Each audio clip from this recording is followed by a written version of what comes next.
오늘 말씀의 제목은 동방박사 벤치마킹, 동방박사 벤치마킹 이런 제목입니다.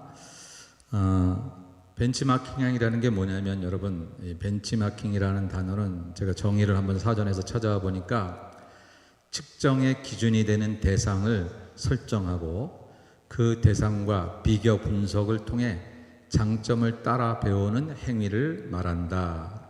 쉽게 말하면 어느 가게가 참 잘 된다. 그럼 그 가게를 벤치마킹 한다는 거예요.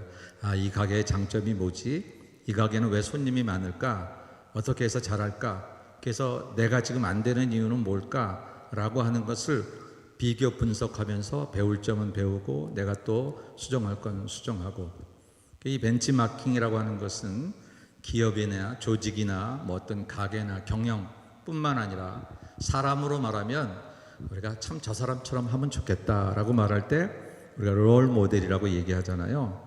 여러분 인생에 롤 모델이 다 있으신가요? 네, 그래서 있는 게 좋아요. 있는 게. 그 없는 것은 천상천하 유아독존, 어떤 분이 그렇게 얘기를 했는데 그럴 수 없어요. 항상 좋은 것을 보고 배우고 또 온고이지신이라고 옛 것을 통해서 또 나를 새롭게 해 나가야 되는 거죠. 그래서 벤치마킹이 사람에게 의하면, 사람에게 적용한다고 하면 그것은 내가 보고 배울 사람을 택하는 거예요. 근데 오늘 제가 누구를, 동방박사를 벤치마킹 해야 되겠다, 이렇게 제목을 잡았어요. 그건 동방박사를 통해서 보고 배울 게 있다, 그런 얘기거든요. 오늘은 동방박사를 통해서 어떤 것을 배웠으면 좋겠는가 라고 하는 생각을 해보면, 여러분 예수님이 태어나실 때 예수님에게 가장 예수님 탄생을 준비하며 기다렸던 사람은 누굴까요? 성경에 보니까요, 의외로 없어요.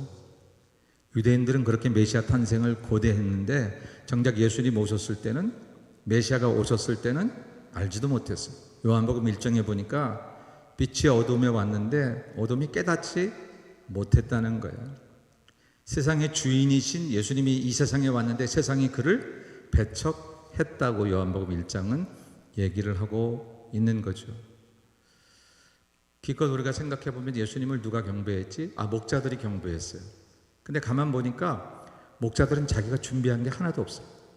들에서 양을 치고 있었는데 천사가 나타났어요. 천사가 나타나서 그래서 오늘날 온 세상에 미칠 큰 기쁨의 좋은 소식을 너희에게 전하노라. 가서 그거 확인하고 찬양하라고 얘기하니까 막 달려가서 목자들도 경배했어요. 경배한 건 잘한 건데 그들이 준비한 건 없더라, 그런 얘기죠. 그런데 가만 보니까 동방으로부터 온 박사들은 예수님의 탄생을 기대하며 기다렸고 그리고 예물까지 준비해 와서 예수님 앞에 목숨을 걸고 예배를 드리고 돌아갔다 하는 얘기가 오늘 마태복음 2장에 나오는 거예요. 이제 성탄주일이 이번에 12월 24일입니다. 그리고 우리는 그 한 주 전에 성탄주일에 예수님께 가장 좋은 선물을, 예물을 드리기 위해서 블레싱 데이를 설정하고 영혼 구원, 죽어가는 영혼을 하나님께 드려야 되겠다라고 이렇게 정했어요.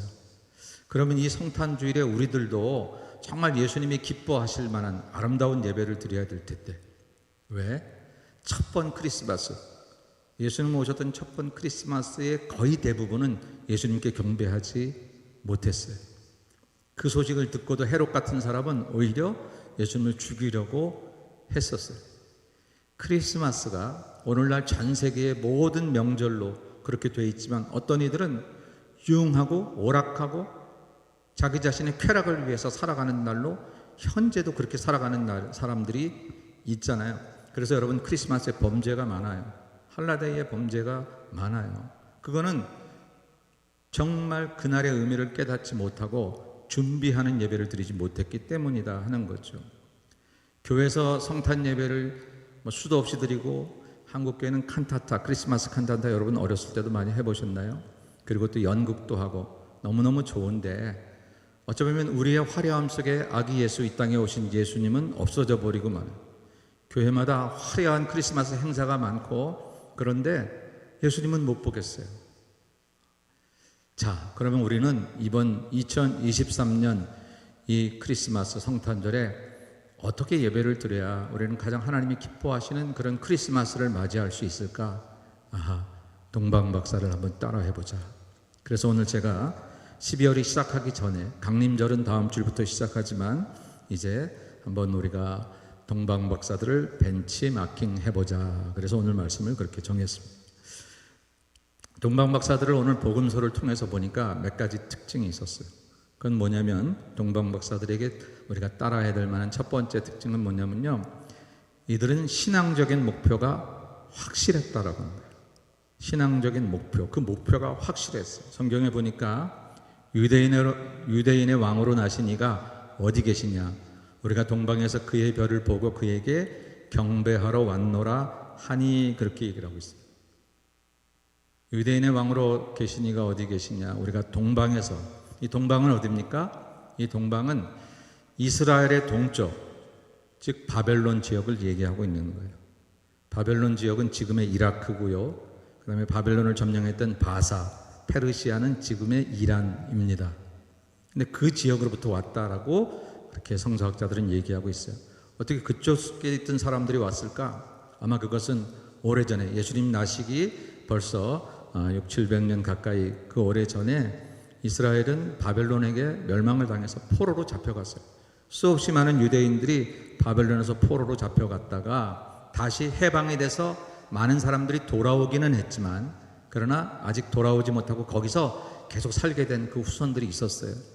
여러분, 우리도 뭐 저 만주, 또 러시아 탄자 들어가는 그런 나라들에서 전부 다 고려인들이 아직까지 살고 있지 않습니까? 뭐 그런 것처럼.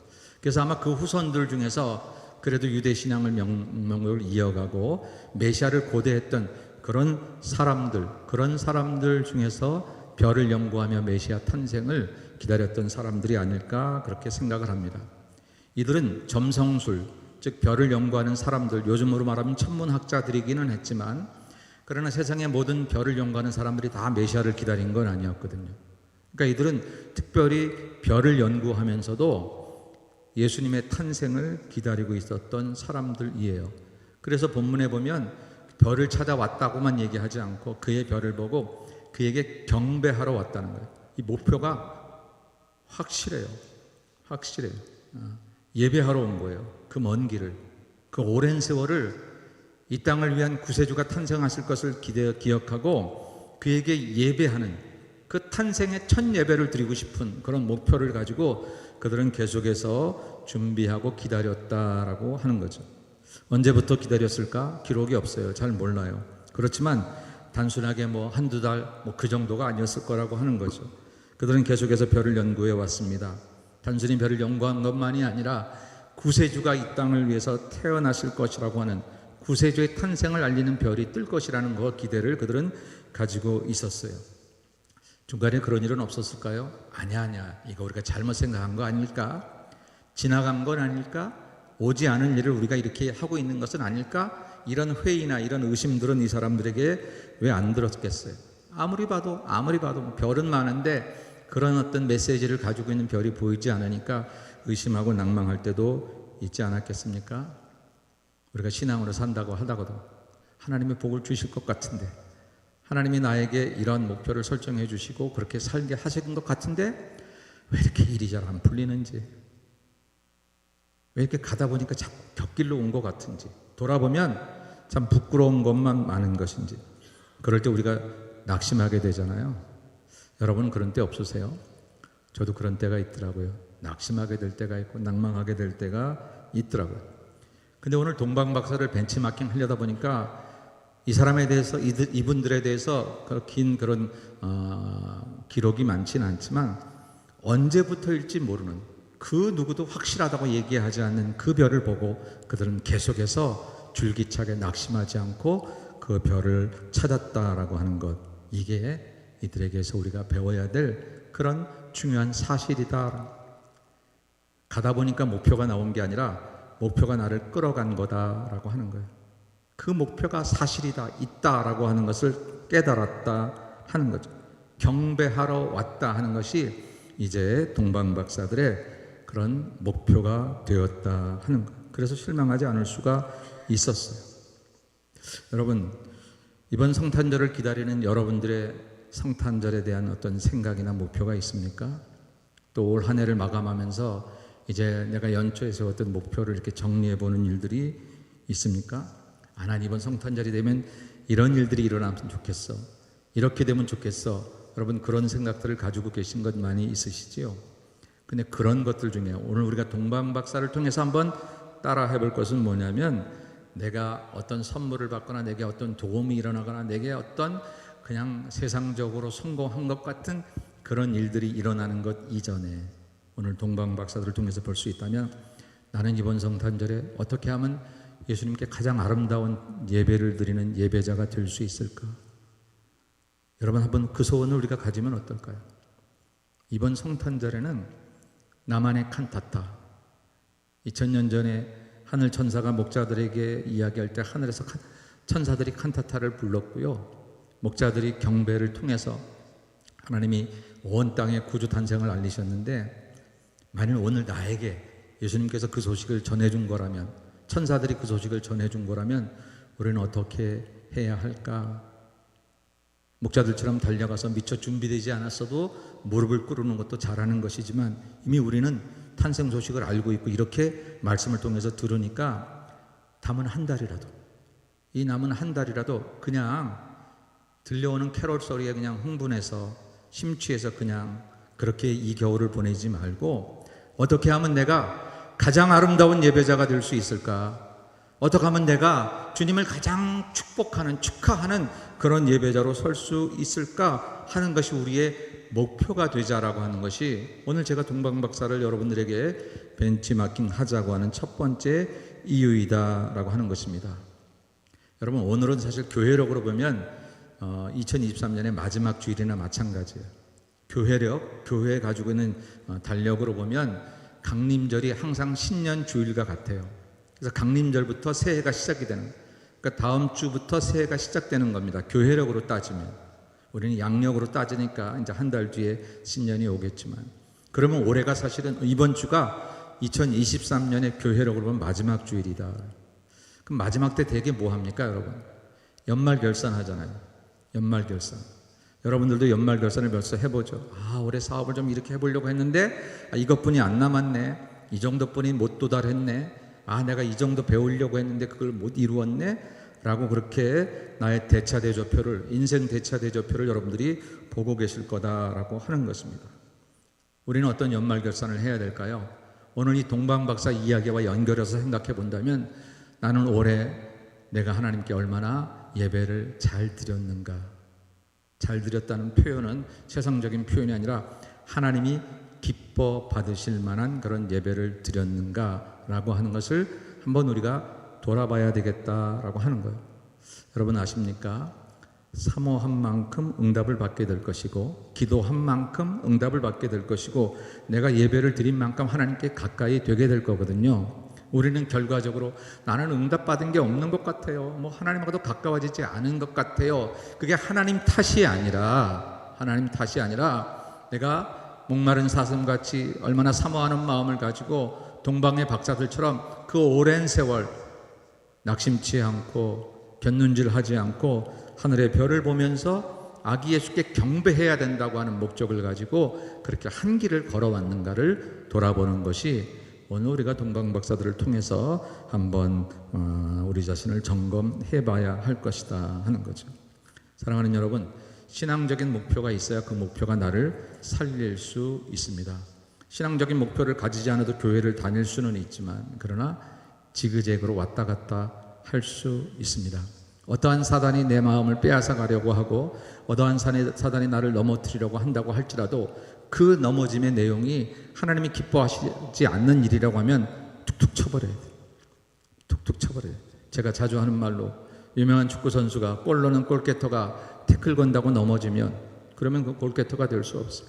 태클을 피해서 골을 넣어야 진정한 골게터가 되는 것처럼, 사단이 아무리 우리를 넘어뜨리려고 한다 할지라도 우리에게 신앙적인 목표가 있어요. 하나님이 나를 이만큼 더 아름다운 사람으로 살기를 원하시고, 하나님이 나를 통해 더 많은 그런 귀한 예배를 받기 원하시는 그 목표 때문에 내가 내 입을 함부로 놀릴 수 없고 내 마음을 함부로 바닥에 버릴 수 없고 가던 길을 돌아서 곁길 가고 세상적으로 즐겁고 세상적으로 평안한 길을 갈 수 없다고 하는 설정이 확실히 되어 있어야, 그래야 저와 여러분이 이번 성탄절에 가장 하나님이 기뻐 받으실 만한 예배를 드리는 예배자가 될 줄로 믿습니다. 사랑하는 여러분, 우리 예수마을교회 모든 성도들, 이번 성탄절에 하나님이 가장 기뻐하실 만한 예배자가 되는 목표와 소원을 오늘 가지시고 적어도 한 달 동안 그런 예배자의 삶을 살기 위해서, 성탄주일에 주님께 가장 아름다운 그런 주님을 경배하는 자로 살기 위해서 이번 한 달을 여러분들이 살아가시는 여러분 모두가 되시기를 주님의 이름으로 간절히 축원합니다. 두 번째 배울 건 뭐냐면요, 이 동방박사가 목표를 이루기 위해서 행동을 했다 하는 거예요. 행동을 했다. 행동했다는 말을 제가 다른 표현으로 말을 하면 믿음으로 움직였다. 믿음으로 움직였다. 성경에 보니까 헤롯 왕 때에 예수께서 유대 베들레헴에서 나심에 동방으로부터 박사들이 예루살렘에 이르러 말하되, 저 이르러라고 하는 얘기가 뭐냐면 지금 단순한 짧은 그런 단어지만 그 이라크에서 예루살렘까지, 그 지금은 뭐 비행기도 있고 차도 많지만 그 당시에는 그 오랜 세월을 아마 그분들이 낙타 타고 온 것 같은데 그 오랜 세월을 그렇게 그 길을 걸어왔다. 내비게이션도 없던 그때의 하늘의 별을 보며 그 길을 찾아왔다. 움직였다는 것입니다. 이럴 수 있잖아요. 동방에서, 바벨론에서 좋은 자리에서 별을 연구합니다. 근데 확실하지 않아요. 떠날까? 아니야.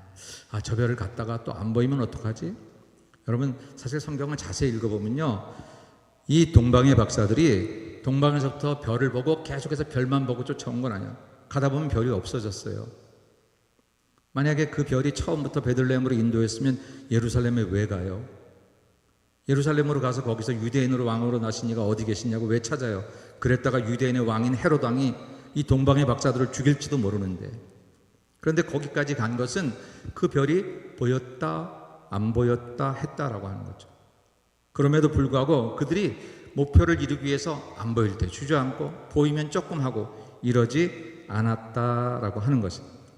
여러분, 목표만 세운다고 일은 되지 않습니다. 그것을 위해서 행동해야 된다라는 거예요. 동방의 박사들은 예수님 만나기 전에 얼마 전에 떠났을까? 얼마 전부터 별을 보고 기다렸을까? 성경은 그 기간을 이야기하고 있지는 않습니다. 그러나 분명한 것은 지리적으로 너무 먼 길을 왔다고 하는 것, 그리고 그 먼 길에는 목숨의 위협을 노리는, 그런 목숨을 노리는 수많은 도적대들이 있다라고 하는 것은 뭐 당시의 상황을 봐서 너무나 우리는 잘 알 수 있다는 거예요. 혹은 우리가 이렇게 움직였다가 아직 길도 잘 모르겠는데, 아직 확실하지도 않은 것 같은데 우리가 어려움을 당하면 어떡해? 라고 하는 생각들은 왜 없었겠어요? 근데 발을 띄었어요. 발을 띄니까 길이 보이는 거예요. 길이 안 보인다고 주저앉았었는데 발을 띄니까 보이는 거죠. 어떤 사람이 하나님께서 절벽에 서 있는 자기를 자꾸 절벽 아래로, 하나님 저는 어떻게 살면 절벽 아래로 밀어넣으시는, 하나님 절벽인데요 저를 하나님이 콱 밀어넣으셔서 절벽으로 떨어졌어요. 그리고 알았어요. 내게 날개가 있다는 것을. 내가 날고 있는 거예요. 나는 절벽만 보였지 내가 가야 할 길이 보이지 않아서 움직이지를 않았던 거예요. 하나님 그를 날게 하고 싶으셨던 것이지요. 여러분, 하나 더 잘 믿고 싶은데 나는 지금 형편이 어려워서, 나는 더 잘 믿고 싶은데 내가 이런 사정이 있어서, 그런 이런저런 사정을 인간적으로는 이해할 수 있지만 우리가 인간적인 수준에만으로 신앙생활을 하기 위해서 여기 모인 게 아니잖아요. 우리는 우리의 인간의 모든 상황을 뛰어넘어 초월자이신 하나님께서 우리에게 개입 간섭하시면 우리의 인생이 얼마나 달라질 수 있는지를 경험하기 위해서 온 사람들 아닙니까? 그렇다고 한다면 우리가 절벽 앞에 서서 길이 보이지 않는다고 아우성만 될 것이 아니라 하나님 앞에 믿음으로 이 절벽에서도 발을 디디면 우리가 날아가든지 새로운 길이 생기든지, 바다 앞에서 주저앉았으면 이 홍해를 건너지 못했을 터인데 하나님께서 모세를 통해서 이제 길을 열어주실 때 바닷속에도 길이 있다는 것을 경험하게 됐던 놀라운 이스라엘 백성들처럼 우리에게도 그런 일이 일어나게 될 줄로 믿습니다. 힘들고 어려운 일이 생겨도 여러분 믿음으로 행동해야 돼요. 돌아보세요. 1년 동안 어떻게 하셨는지. 1년 처음 시작할 때 올해는 제가 하나님 성경을 꼭 읽을게요. 우리 교우들이 좀 잘하십니다. 근데 읽을게 하는데 늘 내 마음속에 나는 바쁜 사람이야. 근데 여러분 바빠도요, 하루에 우리 한국 사람들 유튜브 보는 시간이 뭐 대단하답니다. 우리가 조금만 우리가 마음을 가다듬으면 우리 인생이 훨씬 좋아질 수 있습니다. 영적으로 진보할 수 있습니다. 근데 우리가 그렇게 움직이지를 않고 있다 하는 거예요. 때로는 하늘의 별이 보이다가 때로는 보이지 않아. 그럼 어떻게 왔을까? 분명히 연구하면서 저 예루살렘에, 그리고 예루살렘 그 어딘가에, 이스라엘 어딘가에 구세주가 탄생하실 것이라는 것을 그들은 알았어요. 그래서 어느 순간 희미하지만 확실하지 않아도 그 별이 떴다고 생각했을 때에 그들이 이제 발길을 옮겼습니다. 근데 그 별이 없어졌어요. 그래서 예루살렘에 와서 물어봤어요. 그랬더니 헤롯 왕이 여러 대제사장과 서기관들을 불러서 성경에 뭐라고 기록되어 있느냐 그렇게 찾으라고 해서, 그랬더니 그 헤롯 왕이 그때 뭐라고 했냐, 그리스도가 어디서 나겠느냐 이렇게 물어요. 그리스도가 단순히 유대인의 왕이 아니라 구세주를 얘기한 거죠. 그랬더니 베들레헴에서 나겠습니다 이렇게 서기관들이 대답해요. 이런 답답한 사람들이 있나? 성경을 그렇게 제일 잘 연구하는 사람들이 그렇게 찾아냈는데 베들레헴으로 가서 경배한 사람은 없어요.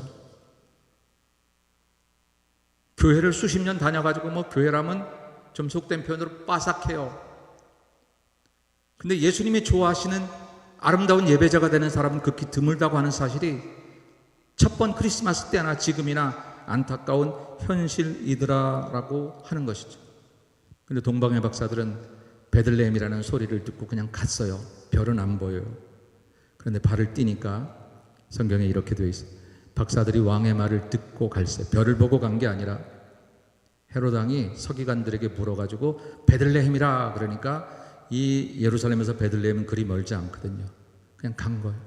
가다 보니까 동방에서 보던 그 별이, 바벨론에서 봤던 그 별이, 중간에 없어졌던 그 별이 문득 앞서 인도하여 가는 것을 보는, 그리고 그것이 멈춰선 것이 바로 예수님이 탄생하셨던 지역이다라고 하는 것이죠. 여러분, 우리들은 정말 수없이 많은 믿음에 관한 얘기를 들어, 성경 얘기를 듣고 하나님의 법도대로 살려고 하는 얘기를 들으면서 어쩜 이렇게 많이 넘어지고 어쩜 이렇게 많이 주저앉고 이렇게 할까요? 그리고 주의 큰 일을 앞두고도 지금 눈에 보이지 않는다고, 하나님 내 손에 증거를 보여줘야죠. 내게 증거를 보여주셔야 내가 걸어가죠 라고. 근데 동방의 박사들은요, 한 번 주셨던 그 증거가 지금 조금 안 보이는 것 같아도 그래도 그 한 번 보여주셨던 그 은혜를 잃어버리지 않았다라는 거예요. 그리고는 갔어요. 가니까 더 잘 보이기 시작했더라라고 하는 것입니다. 안타까운 것은요, 많은 사람들이 믿음 생활하면서 은혜 받은 것 경험들을 많이 해요. 근데 옛날에 받았던 은혜가 너무 큰데요, 그럼에도 불구하고 그 은혜를 받았음에도 불구하고 지금 넘어져 있거나 주저앉아 있는 사람들이 많아요. 대부분 넘어져 있거나 주저앉아 있으면 절대 그 이유를 나에게 돌리지 않아요. 여러분, 그게 우리에게 문제예요. 정말 다른 사람이 100% 잘못해 있어도 넘어져 있는 건 나잖아요. 누가 100% 나에게 시비를 걸어서 내 마음이 허투를 당했다고 할지라도 그래도 내가 지금 교회를 안 나가고 있으니까 나고 시험에 든 것도 나고, 그러니까 내가 해결해야 될 문제다라고 하는 거거든요. 그랬을 때 그동안 들었던 말씀만 하나 다시 붙잡아도 우린 일어설 수 있는 거예요. 그리고 그 길을 다시 걸어가면 안 보이던 그 별이 다시 보이기를 시작한다 하는 것입니다. 오늘 동방의 박사들을 통해서 우리가 볼 수 있는 것들이 그런 거라고 하는 거죠. 찬송 545장에 보면 이 눈에 아무 증거 아니 배워도 믿음만을 가지고서 늘 걸으며 이 귀에 아무 소리 아니 들려도 하나님의 약속 위에 서리라 라고 우리 찬송을 부릅니다. 찬송은 우리가 그렇게 잘 부르는데 조금만 안 보이는 것 같으면, 조금만 안 들리는 것 같으면 우리가 아우성되고 곁길 갈 때가 얼마나 많으냐라고 하는 것이죠. 저는 이번 성탄절에 동방 박사를 통해서 벤치마킹 하고 싶은 것은, 이미 하나님이 저와 여러분을 위해서 이 땅에 예수 그리스도를 보내셨고 저와 여러분은 그분을 우리의 구세주로 고백해서 이미 우리가 구원받은 백성이 됐는 줄로 믿습니다. 그러면 세상에 아무리 어렵고 힘들어도 구원받은 백성답게 살아야 돼요. 그리고 그 백성이 걸어가는 길을 걸어가야 돼요. 조금 지금 살면서 힘들고 어려운 일이 생겼다고 해서 다시 하나님 없는 사람처럼 사는 길을 택해서도 아니 되고, 다시 세상이 원하는 길로 나를 방치해서도 안 된다라고 하는 것입니다. 이 동방의 박사들은 그 오래전에, 그 2000년 전 아무런 문명의 이가 없던 그때에 하늘의 별만 보고 그 사막길을, 그 험한 길들을, 그 외진 길들을 비바람이 불어도 굴하지 아니하고, 그 보이던 그 별이, 동방에서 보던 그 별이 보이지 않아도 그래도 끊임없이 말씀을 믿고 다시 예루살렘까지 와서 다시 한번 말씀 속에서 하나님께서 그것을 찾아내시니까 그 다음에는 그 별이 보이고 안 보이고는 문제가 되지 않았어요. 여러분, 우리가 신앙생활하면서 갑자기 안 되던 일이 되는 증거를 보여도 너무 좋고, 아프던 몸이 갑자기 낫는 증거를 봐도 너무 좋아요. 그게 우리가 예수를 잘 믿은 증거일 수도 있어요. 그런데 그거 없어도 하나님이 저와 여러분들을 사랑하신다는 그 약속의 말씀만을 붙잡고도 우리가 걸어가야 될 수 있는 줄로 믿습니다. 그보다 더 귀한 진리가 어디 있겠어요. 근데 그렇게 가다 보니까 그 눈에 보이는 증거도 보이기 시작하는 거예요. 베들레헴에서 예수가 나신다는 그 말을 듣고, 그 왕의 말을 듣고 박사들이 베들레헴으로 향하니까 그동안 안 보였던, 동방에서 보았으나 잃어버렸던 그 별이 다시 그들을 인도하는 놀라운 역사를 이들이 체험했다고 하는 것입니다. 이들만 그러겠어요? 오늘 2023년 성탄절 예배를 어떻게 하면 동방 박사들처럼 가장 잘 좋은 예배자가 될 수 있을까를 기다리며 예배를 드리는 저와 여러분들도 이번에 그렇게 될 줄로 믿습니다. 그래서 그 예배를 드리는 그 목표를 이루기 위해서 오늘 출발해야 될 일들을 한 걸음 한 걸음 나서야 된다라고 하는 거예요. 아까 서두에 얘기했습니다만 이번 성탄절을 앞두고 블레싱 데이를 합니다. 사람을 전도한다는 게 참 힘들죠. 세상 사람들이요, 다른 얘기는 다 듣다가도 교회 가자 그러면 그 얘기만큼은 안 듣고, 그런 얘기 하려면 나 만나지 마, 전화도 하지 마, 이러는 사람들 너무 많아요. 참 힘든 거 압니다. 그래도 여러분, 그 일이 하나님 기뻐하시는 일이라면 우리가 한번 해봐야 되지 않을까요? 그리고 신앙의 신비에 놀라운 것은 경험한 사람이 알지요. 그건 뭐냐면 내가 해야 된다고 생각해서 부담 가지고 막 나서면 희한하게 하나님이 나를 밀어주고 계시다는 사실, 여러분 그거를 경험하게 되실 줄로 믿습니다. 그 사람 마음을 내 언변으로 다시 돌이킬 수 없는 것 같아도 그냥 나는 예수의 이름을 던져 놓으면, 하나님이 널 사랑한다고 이야기해 놓으면 그 사람 마음속에서 성령이 역사하셔서, 그래서 내가 던진 그 영적 그물에 그 사람이 걸려오도록 만들어 주시는 것이 하나님이 하시는 놀라운 일인 줄로 믿습니다. 이번에 한번 그러한 마음을 가지고 이 성탄절을 준비해 보자라고 하는 거죠. 그래서 행동하셔야 됩니다. 누구한테 전화 한 통 하지 않고, 누구에게 복음 전도 한번 하지 않고, 누구에게 가서 이렇게 말 한번 하지 않으면서 나는 전도할 사람이 없어요 라고 하는 것, 이건 정말 하나님이 기뻐하실 일은 아니에요. 우리가 원했던 것은 아니지만 이건 사단이 박수칠 일이에요. 그래 너는 못해, 네가 지금 네 처지에 뭘 하니, 너는 그냥 교회 나가는 것만 해도 그냥 다 사람들이 너를 칭찬해 줘야 돼 라고 하는 것. 여러분, 우리를 나약한 그리스도인으로 만드는 거, 이게 사단의 전략이거든요. 있으나 마나한 기독교인으로 만들려고. 제가 전에도 몇 번 얘기했죠. 토끼 쫓아가는 포수가 죽은 토끼는 안 쫓아간다고요. 살아있는 토끼만 쫓아가지, 살아있으니까 죽은 건 안 건드려요.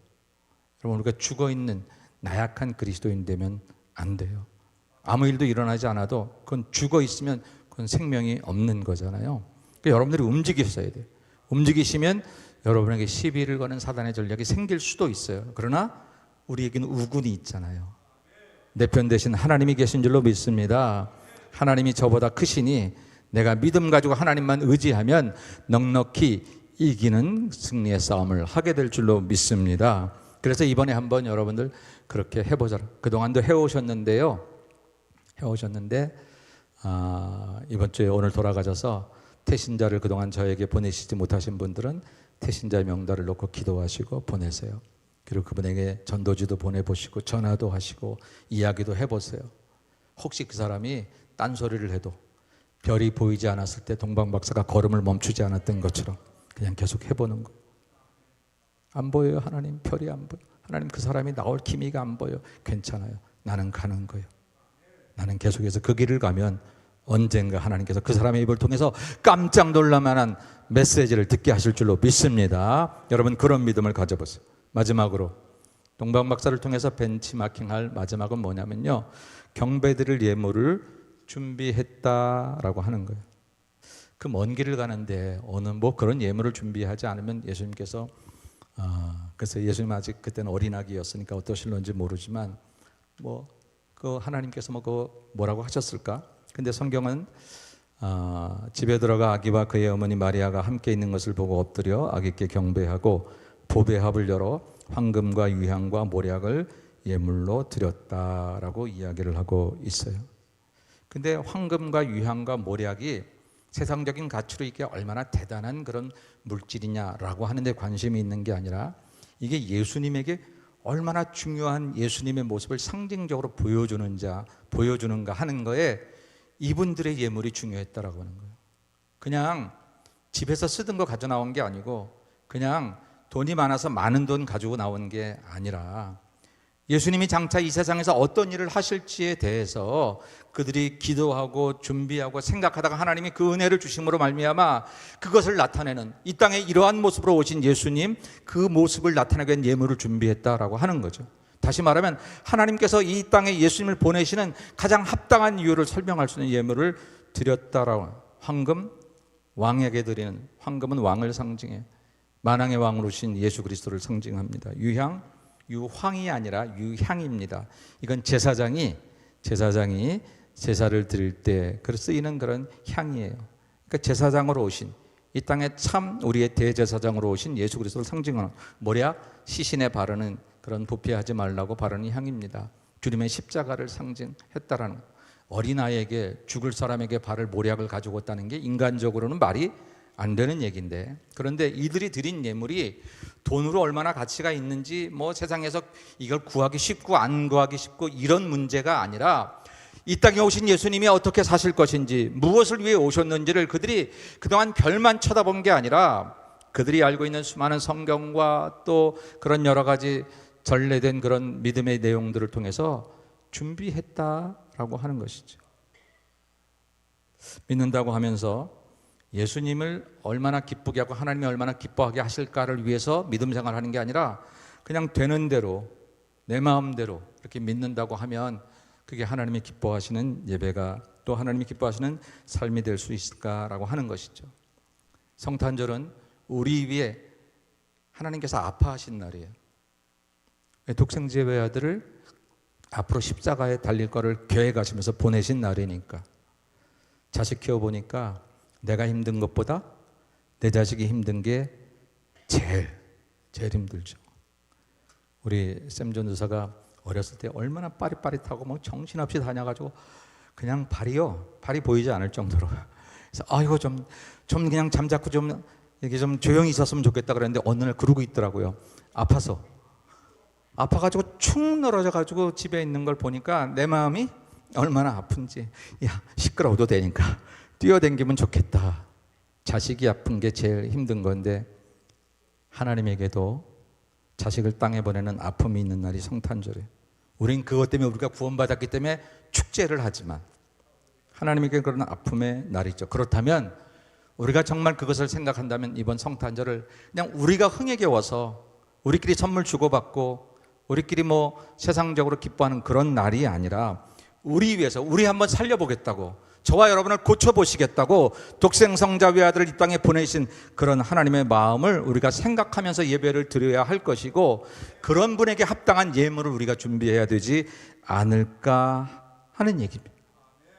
물론 물질로도 여러분들이 할 수 있는 대로, 그냥 주머니에서 되는 대로가 아니라 정말 주님이 기뻐하실 수 있도록 그렇게 여러분들이 정성을 담아서 물질에 헌금을 하시는 것도 귀합니다. 왜냐하면 헌금의 문제는 우리의 믿음을 측정할 수 있는 요소가 되니까 헌금만 가지고 믿음을 얘기할 수는 없지만 믿음에 헌금이 빠져서 얘기할 수도 없습니다. 예수님이 내 보물이 있는 곳에 내 마음이 있다고 했으니까. 그래서 여러분들이 이번 성탄절에도 귀한 예물을 그렇게 물질로도 드리기를 바라지만, 오늘 제가 강조하려고 하는 것은 이것은 하나님께 영혼 구원의 예물, 왜냐하면 이 땅에 영혼을 살리시기 위해서, 사람을 살리시기 위해서 오신 그런 날이니까 우리들도 한번 사람을 살리는 그 주님이 오신 그날에 내가 구원시켜야 하는, 나를 통해서 예수님의 소식을 들어야 하는 그 사람을 주님 앞에 모시고 오는, 주님 앞에 봉헌하는 그런 날로 예배를 드리는 것이 가장 아름다운 성탄절 예배를 드리는 것이 아니겠냐라고 하는 것이죠. 사랑하는 여러분, 오늘 우리가 동방박사에게서 벤치마킹을 해야 될 마지막 이 세 번째는요, 우리가 경배드릴 예물을 준비하는 거예요. 그런데 그 예물은 일단 우리 모두에게 공통적으로 말하는 것은 사람입니다. 사람. 구원받을 사람. 목사님, 이제 제 주변에는요 전부 다 예수 믿는 사람이에요, 전부 다 교회 다니는 사람이요 라고 많이 생각하십니다. 어느 정도는 맞아요. 어느 정도는 우리 교인들이 다 보면 알고 다 그렇죠. 근데요 찾으면요 정말 많아요. 안 믿는 사람들이. 낙심한 사람들도 그렇게 많아요. 그 낙심한 것을 우리가 다시 깨울 수 없다고 생각하기 때문에 도전을 못하는 거예요. 아무리 자식이지만 시험 받아서 그러고 있는 거를 나는 못해요. 아무리 자식이지만 머리가 큰 자식을 인간적으로 맞는 것 같아요. 근데 정말 그러다가 멸망길로 가는 거라면 본인이 나는 그래도 하나님 믿어요라고 하지만 하나님을 믿는다면 그리스도의 몸이신 교회를 외면할 수 없거든요. 그러면 내가 착각일 수도 있는 거예요. 멸망의 길로 가면서도 그걸 모르고 있는 것이 내 눈에도 안 보여서 그렇지, 만일 그게 사실이라면 어찌 내 아들에게, 내 와이프에게, 내 남편에게, 내 부모에게 복음을 전하지 않을 수 있겠느냐라는 거예요. 양잿물을 마시는 자식에게 먹어보고 결정해. 누가 그렇게 말을 하겠어요? 아무리 내 말을 안 들어도 일단 뺏고 보지, 못 먹게 하지요. 그리고 설명하는 거 아니겠습니까? 여러분, 이번 2023년 영원구원의 경배드릴 예물은 우리 주변에 있는 사람들입니다. 나를 통해서 복음을 들어야 하고 사랑하는 내 식구들, 이웃들, 내 직장 동료들, 그래서 그 사람에게 예수 그리스도의 복음을 전해서 그들이 주님 전에서 구원을 받게 하는 그런 일일 것입니다. 그리고 이 일은요 기회가 있더라고요.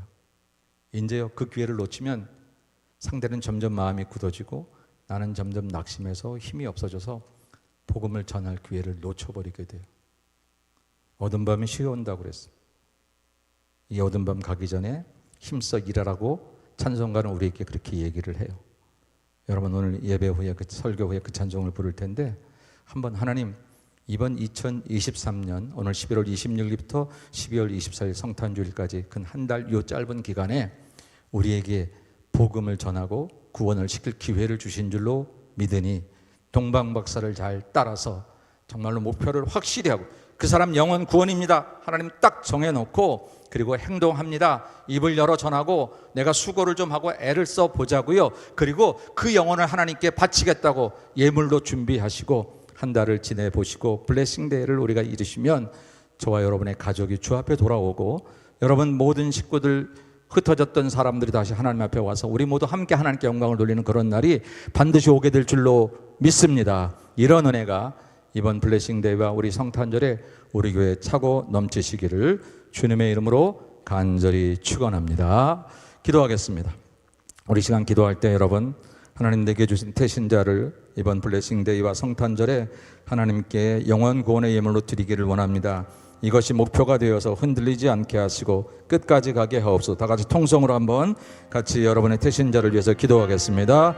거룩하시고 자비로우신 아버지 하나님, 은혜와 사랑을 감사합니다. 오늘 거룩하고 복된 날에 하나님 동방박사들이 그랬던 것처럼 우리들도 끝까지 이 믿음의 길을 걸어가려고 합니다.